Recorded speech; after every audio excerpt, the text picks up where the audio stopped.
জন্য তাদেরকে কারিগরি প্রশিক্ষণ, তাদেরকে তৃতীয় ভাষা শিক্ষার মাধ্যমে, তাদেরকে ভোকেশনাল ট্রেনিং এবং ফ্রিল্যান্সিংয়ের মাধ্যমে যে অনলাইনে যে জব ফেয়ার অফার করে আমরা কর্মসংস্থান তৈরি করতে চাই। ঠিক এইভাবে আমাদের এলাকার আরও অন্যান্য যে বিষয়গুলো রয়েছে, যেগুলো মৌলিক চাহিদা, যেমন গ্যাসের সমস্যা রয়েছে, আমাদের পানির সমস্যা রয়েছে, এই যে মৌলিক যে সমস্যাগুলো রয়েছে, এবং এখানে দেখা গেছে যে দীর্ঘদিন ধরে এই গ্যাসের লাইনগুলো ছিল, অনেক সময় মাটির নিচে এগুলো ত্রুটিপূর্ণ অবস্থায় রয়েছে, সেগুলোকে পুনঃখনন করে কিভাবে আপনার নতুন করে গ্যাসের সংযোগগুলো নিশ্চিত করা যায়, যাতে অনায়াসে আমার এই এলাকার প্রত্যেকটি সাধারণ মানুষ, প্রত্যেকটি ঘরের যারা গৃহিণীরা রয়েছেন, তারা যাতে অবাধে গ্যাস সাপ্লাইটা পায়, সেই বিষয়গুলো নিয়েও কিন্তু আমরা কাজ করছি।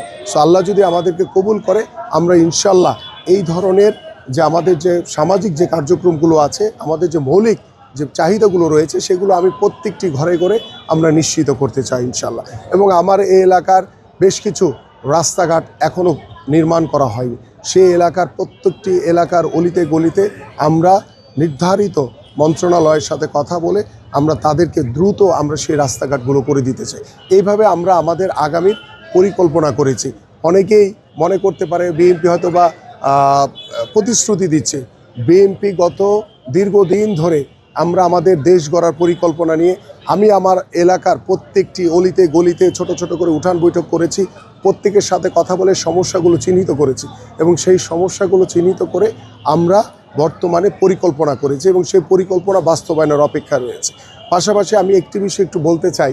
আপনারা দেখেছেন সামাজিক যোগাযোগ মাধ্যমে, যেটি আমার কাছে নজরে এসছে, যে আমরা দেখেছি যে ঢাকা বিশ্ববিদ্যালয়ে যে ডাকসুর যে বর্তমান যে চাকমা, সে বাচ্চাদের বা তরুণদের খেলার মাঠে খেলতে গিয়ে তাদেরকে বাধা দিয়েছে, তাদেরকে কান ধরে উঠবোস করিয়েছে। এটি অত্যন্ত দুঃখজনক।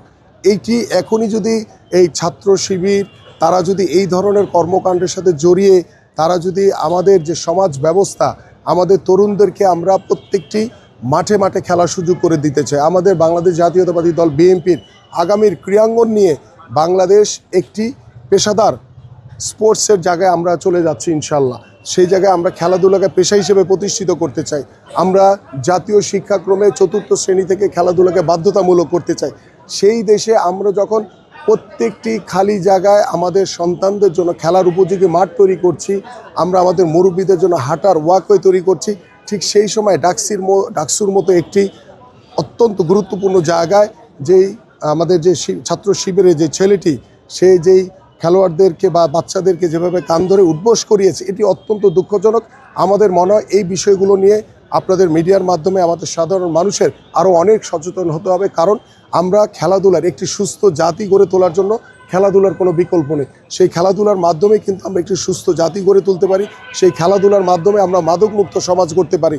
ঠিক সেই খেলাধুলার মাধ্যমে আমি দৃঢ়ভাবে বিশ্বাস করি, আমার দল বিশ্বাস করে যে আমরা আমাদের যে সামাজিক যে বন্ধন, দল মত নির্বিশেষে সকলে একটি ঐক্যবদ্ধ হয়ে আমরা একটি মানবিক বাংলাদেশ গড়তে পারি, একটি সুস্থ জাতি গড়ে তুলতে পারি।